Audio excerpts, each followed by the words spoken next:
Coffee lovers have yet another reason to visit Starbucks now with the collaboration with Super You. Now you can actually add protein to your mug of coffee. Joining me are brand marketers from both sides, Mithali Maheshwari, head of product and marketing at Starbucks, and Aditi Jain, head of brand and marketing at Super You. Thank you so much for joining us. Great to be here. Okay, and coming to Mithali first. Now, after McDonald's and Haldiram, Starbucks has decided to join that protein bandwagon.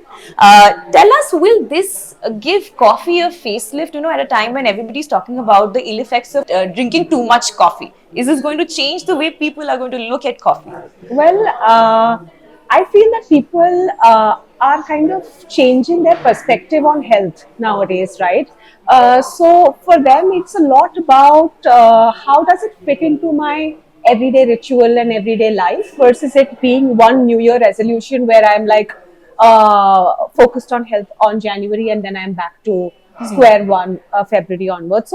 So I feel like with Starbucks and with coffee, it is a part of our consumers' everyday ritual in any case. What we do with protein here is we really elevate that everyday experience, give them a reason to make that right choice. Right? I mean, Starbucks has been serving coffee over the past 14 years in India, and we've got all sorts of consumers that visit us. There is a very coffee forward consumer who's also health conscious, who knows that a cold brew or an americano is at a zero kilocalories, while of course there is the seekers of syrups.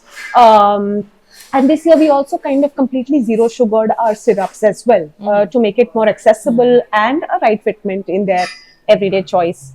And this collaboration with Super You and protein really also makes that another step in the journey. So I feel like, yes, it is just that everyday cup of coffee that gets leveled up. And that's where we make this choice. Coming to you, Aditi, tell us how this collaboration actually happened. Who approached who? So this is a giant 6-month long conversation, a lot of preliminary conversations on understanding fit, getting into R&D, a lot of product testing and tasting at their end as well. We loved the first version of it, in fact, but these ones taste great for us. Overall, I think apart from that process, the philosophies for us align really well. We've always maintained that we're here to make protein accessible for everybody, and that only happens when you cater to a larger belly of market, but also through formats that are tasty, right? Taste becomes non-negotiable if you're trying to fit into somebody's lifestyle that exists as it is, right? And so it is for Starbucks as well, right? Coffee is such an everyday thing that you do reach out for it and you do want to make that cup a little better if that's an everyday ongoing thing behavior for you. Right. So in that sense, the philosophies align very nicely for us. Obviously, it's a big one in terms of brand collabs for us. We're a young brand, right? I know that protein is the current mainstream obsession, Right. but that combined with the legacy of Starbucks, the scale, the trust of it, I think that helps us unlock a lot more with that entire front of taking protein everywhere and getting more people incorporated into that conversation, be it delivered through protein or not, just the healthier aspect of it that people are aiming for right now. Yeah. Now, Starbucks has protein offering, and I think in US and Canada both. Yeah. Tell us how different is the offering here, and why did you choose to go with a partnership model? Right. Yes, you're right. I think, protein is a global topic, right? And of course, Starbucks has always been ahead of the curve in terms of innovation and to be able to provide that to consumers. In India, the way we look at it is also that we wanted to go with a brand, like Aditi said, with a brand that really resonates with, the way we want to provide to consumers in an easily accessible way without really changing that cup of coffee.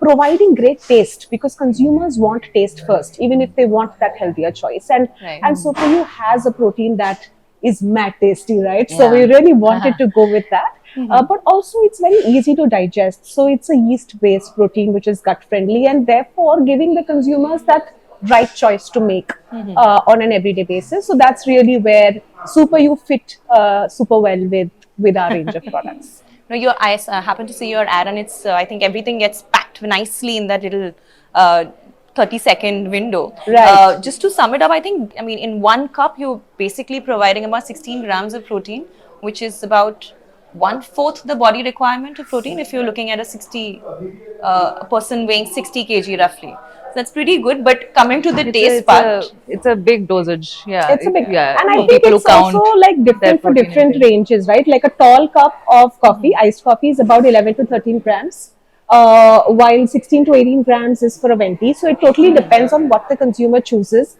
Yeah. And that's why we've also made it as a modifier, right? You don't necessarily need to choose one of the three beverages that we've Yeah. developed. It's literally a protein foam in three different flavors that you can add to any iced or cold beverage, to a size that is of your liking, which will give you therefore a protein requirement based on starting from 11 going all the way up to 18. So it really depends on the consumer and how they look at it. so you basically have taken care of the health part of it, but we were discussing taste. And there's this perception in everybody's mind that plant protein has this chalky texture and taste. So for someone who's basically tasting that coffee for the first time with protein, how are you making sure that taste is not really compromised? Yeah, that's a fun question for us because Mad Tasty is almost like a filter in terms of how we approach new product development and all of that. Overall, we have a kind of a protein that's the best of both worlds, plant and whey. That's what makes it the most gut friendly, and light is something that you mentioned. When you're doing this every single day, right, that cup of coffee, that means that it should be a little light on your gut and should be light to consume through the day. The idea there is obviously to innovate in a sense that it fills a gap in the category, right? Biofermentation was the technology that we'd sort of leveraged for that. The idea is to take away any sort of drawbacks that anybody would face with whey, and that would mean the bloating aspect of it, or the issues that plant may have right now, which is taste chalky, taste grainy, maybe is not as efficacious as whey is seen. Fermented yeast protein brings all of that together. So in that sense, whoever's looking for a good gut friendly efficacious dose of protein can reach out for a super yeast protein essentially. I remember an Indian fine turmeric latte has found a place on the global menu of Starbucks. So which of the three flavors that you've introduced now have the potential of going global? And is this partnership also going to transcend the boundaries of the Indian market and get into other spaces?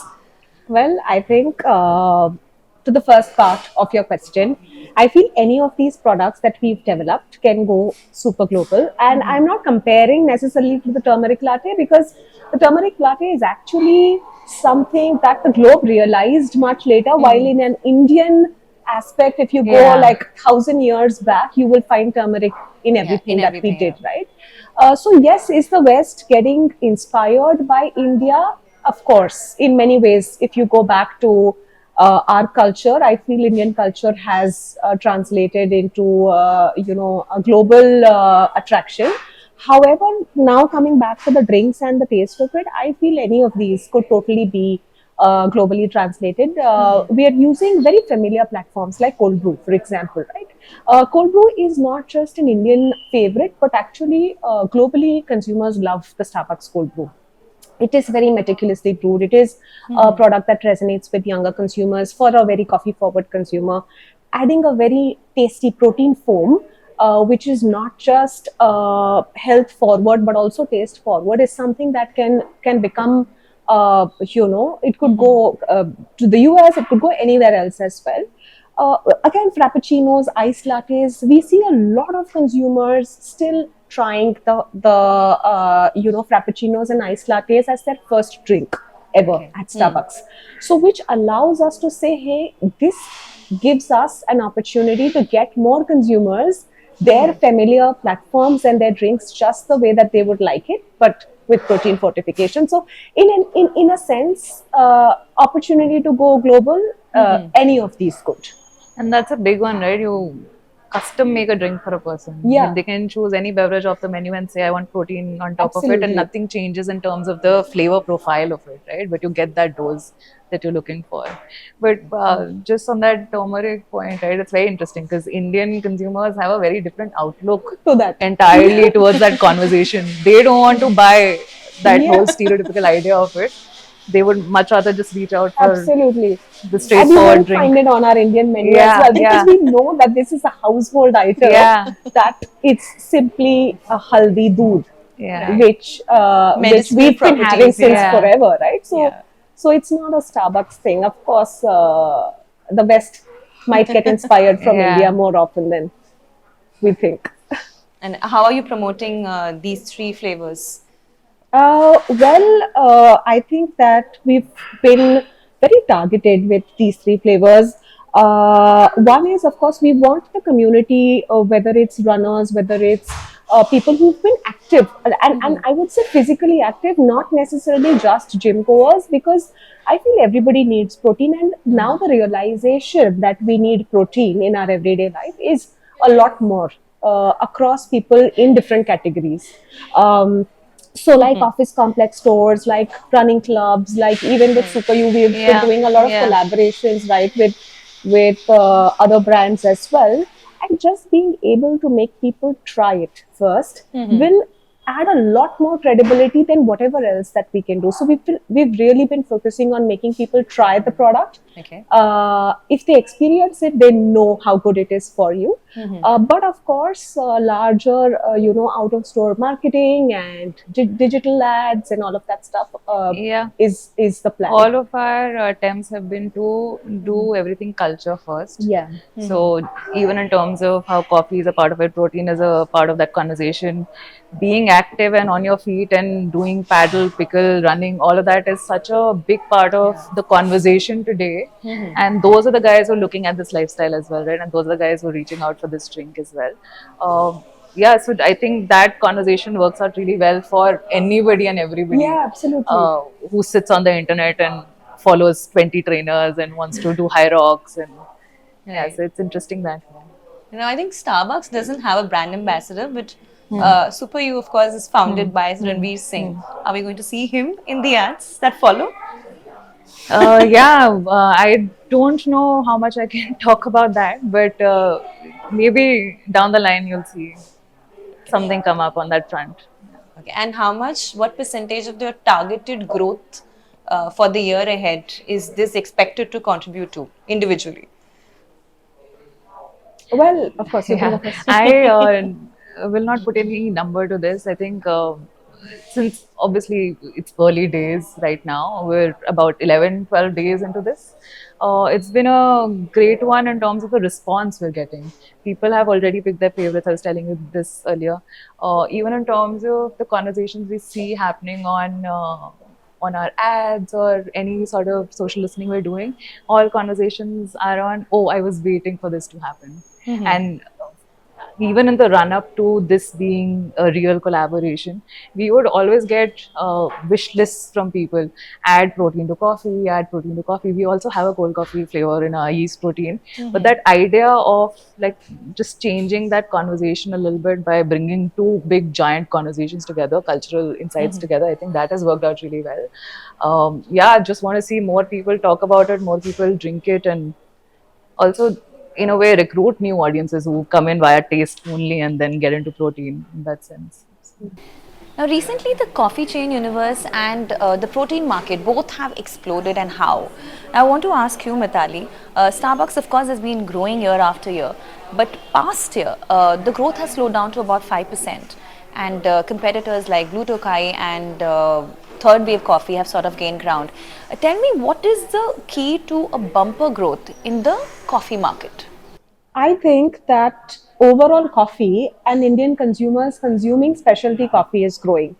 And I do believe that there is space for everybody in this market. So, competition has grown, yes. There have been more players in coffee now. Starbucks has been here for about 14 years with 500 plus stores. We are the largest organized coffee chain in the country. And we've been serving specialty coffee ever since, right? So millions of consumers love that Starbucks cup every single day, and our ambition is only to keep growing that culture. And I feel with competition that there is space for everybody, and it also gives a chance for consumers to experience something new. So that's my stance on competition. Okay, and is there a strategy to expand further? Because I was just kind of comparing it with the Chinese market, you've been there for about 25 years, and there are 8,000 stores there. And conversely, in India, you've been here for about 12 years and just 500 stores. So, is the expansion going to get pace as we move forward here? We are in the phase of expansion, yes, but this is a thoughtful expansion, right? We are growing and we want to continue to grow profitably. So we will open as many number of stores in the coming years. That allows us to serve the consumers their favorite cup of coffee as well as grow profitably. So that's how we will plan expansion very thoughtfully. And yes, we will give a chance for more consumers to get their neighborhood cup of coffee at Starbucks. Okay. And on the other hand, SuperU is a new brand, 6 months old, and I think we've already crossed 100 crores in revenue. 1 year old, 1 year old. 6 months since Yeah. we launched our protein powders. Yeah, but it's been a fun one. I would, in fact, borrow something from what Mitali was saying. The idea is to become a default option, right? Because there is now a big mainstream conversation happening on protein, other things that become that narrative. The idea is to become that default option that you don't have to think too much about, and also shouldn't feel like a burden in your everyday lifestyle, right? That's the only way to slide into somebody's life. Like I can reach out for it. Somebody else has done all the thinking for me. I don't have to compromise on flavor, taste, other things, other formats that are familiar to me. So it's just a done thing. But what is that one factor that has really worked for you in that, to help you cut through that mass maze of Yeah. brands, to be honest? Yeah. It's just the elements that the brand is built on. The differentiators are very clear for us. Our visual identity is such. The whole idea of bringing some joy and delight and lightness to protein as a category, that looks good when it's done in a larger than life manner. And SuperU has that identity, right? Because even for how you see the SNU placed on a pack, you can't contain it. They're getting cut off from the sides, right? So the expression of what the brand stands for is very clear. We have a co-founder. Both of our co-founders, in fact, are fully immersed in every single aspect of it, in terms of packaging to tasting to what new products are we doing, in terms of just Ranveer Singh being the face of the brand, right? So a lot of those things together, plus the product. The product has to be a winner, obviously, because that's the main show of it all. So I think all of these differentiators built into it lends into our everyday expression of the brand itself, and that lands differently versus the category that we're placed in. So, and just one last question to both of you.